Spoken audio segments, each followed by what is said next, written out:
recebam as minhas saudações de acordo à hora do dia, de acordo à hora em que estás a ver este vídeo. Antes de mais e antes de tudo, meus, façam isso comigo, me dão esse apoio. Cliquem já ali na subscrição, de modo que você esteja subscrito ao canal, não perca nenhuma das aulas que nós passaremos a dar. A promessa é que já temos aí selecionadas mais de que 30 aulas, portanto vai te ajudar. Deixa aquele like também e não esqueça de ativar o sino das notificações, de modo que não percas, e vai ajudando o canal a ter mais frente. Portanto, conto consigo nisso. Sou José Manuel dos Santos e quero com vocês, com cada um de vocês, ajudar em algum conhecimento. Portanto, mais uma vez, subscreva-te ao canal, ative o sino das notificações e deixa já aquele like. Vá lá, não custa nada.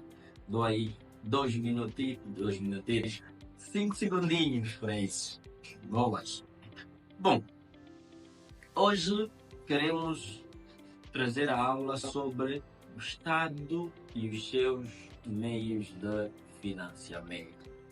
Nós vamos mais uma vez compreender a estrutura do Estado, não muito na vertente jurídica, mas e sobretudo na vertente econômica. Por quê? Porque essa aula é do âmbito do direito fiscal e, portanto, nós estamos no âmbito do imposto. E que, como já sabemos, o imposto constitui a principal fonte de receita do Estado.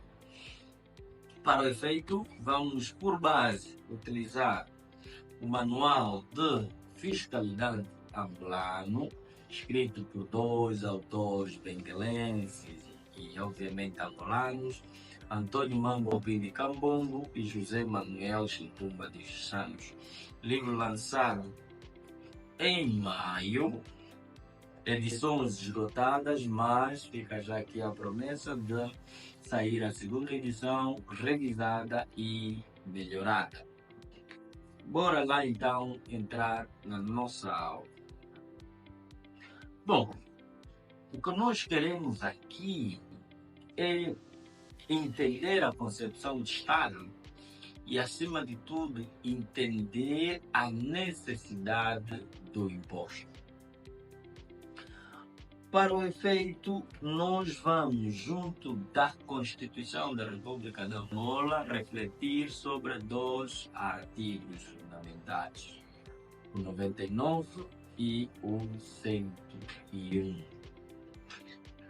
Entender o Estado é uma situação muito complexa, sobretudo porque cada um, de acordo ao seu pensamento, de acordo à sua linhagem, terá a sua concepção de Estado.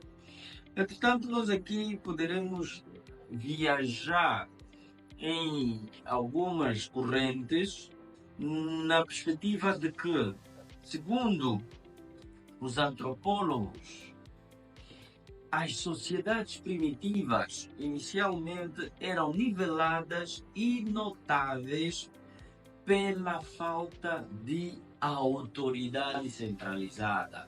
Então, o que é que nós podemos perceber inicialmente aqui? Nós podemos inicialmente compreender que o Estado era inicialmente concebido pelo poder, e o poder concentrado. Por quê? Porque ali sim, a partir dos estudos desses antropólogos, eles percebem que as sociedades primitivas eram formadas tendo em conta um determinado poder.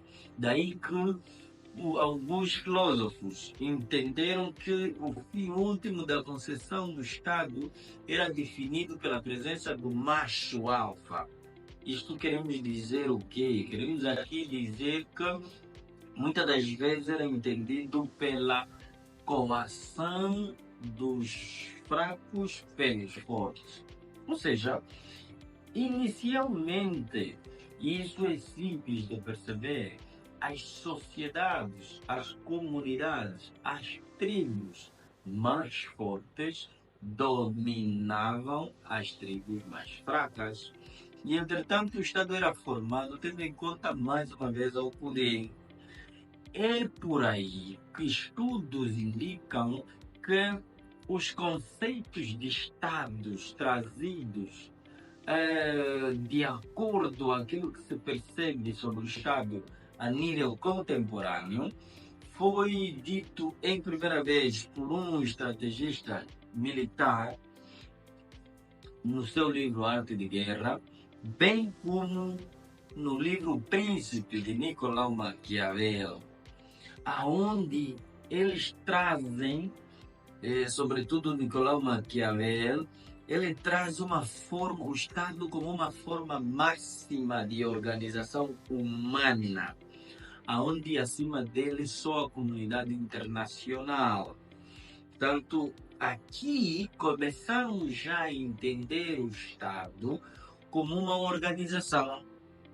Ora, anteriormente conseguimos perceber o Estado numa perspectiva mais de poder centralizado, e aqui já começamos a olhar mais de organização humana. Mas nós conseguimos perceber que falar de Estado é olhar uma perspectiva social. E, portanto, como ciência social, o Estado é complexo a sua definição, tal como dissemos no princípio. Para isso, mais do que trazer uma concepção de Estado, nós vamos aqui trazer elementos que compõem o Estado. E como primeiro elemento, nós trazemos o povo, ou a população, ou ainda, se quisermos, a nação. O primeiro elemento é o povo. O segundo elemento, o território. E o terceiro elemento, o governo. Portanto, o que hoje queremos dizer? Qualquer que seja o conceito que se pense em Estado, hoje por hoje se exija que o Estado é Estado porque tem um povo, tem um território, tem um governo. Bem analisado, nós conseguimos perceber que afinal o Estado pode ser aquilo que hoje chamamos de sociedade, na perspectiva de que é as pessoas e as instituições. Ora, eu sublinho sempre aqui este elemento. Não podemos em nenhum momento assumir que alguém trabalha no Estado. Estaremos a dizer que ele trabalha no povo, trabalha no território, trabalha no governo. A coisa certa é esta. Ou seja, todos são funcionários públicos ou trabalham no governo. Porque é Estado quando tem esses três elementos. Bom, muitas das vezes se coloca povo, outras vezes se coloca população e em outros momentos nação. Porque aqui, e economicamente falando, é bom que se utilize a população. Por quê? Porque esse conceito dá mais abrangência, dá maior abrangência. E por que queremos maior? Nós queremos maior abrangência porque em sede de arrecadação, quanto maior a base tributária, melhor para o Estado. Então a população indica um conjunto de pessoas que residem no território. Já o povo ou nação quer indicar aqueles povos natos, aqueles naturais, aqueles que são mesmo daquela região. Mas então o que encaixa melhor nesse conceito econômico do Estado é olhar a população, quer seja residente, quer seja não residente. O território tem que estar definido. E isto do território traduz a soberania do Estado.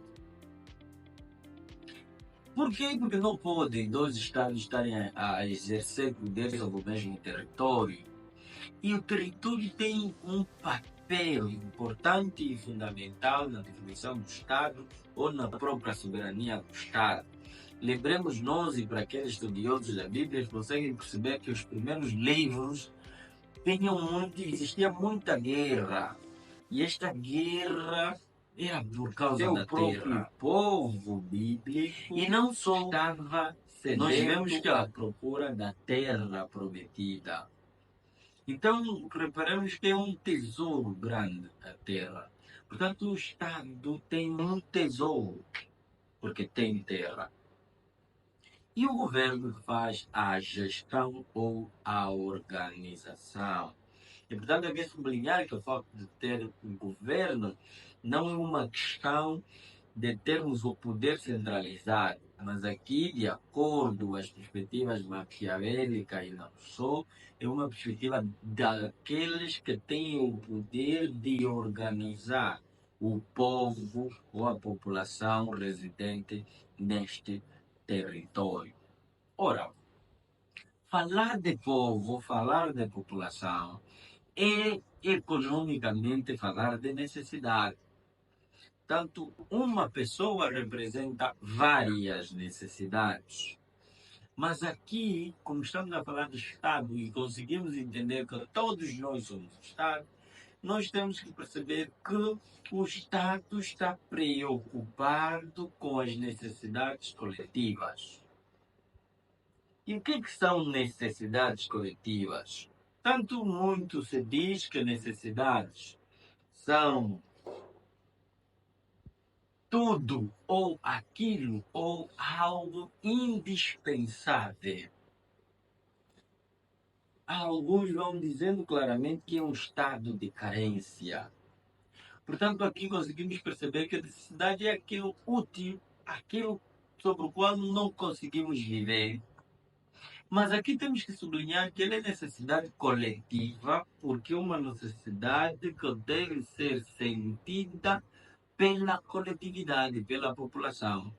Portanto, assim fica fácil entender quais são as necessidades da população. Saúde, educação, habitação, infraestrutura, lazer, turismo, etc, etc.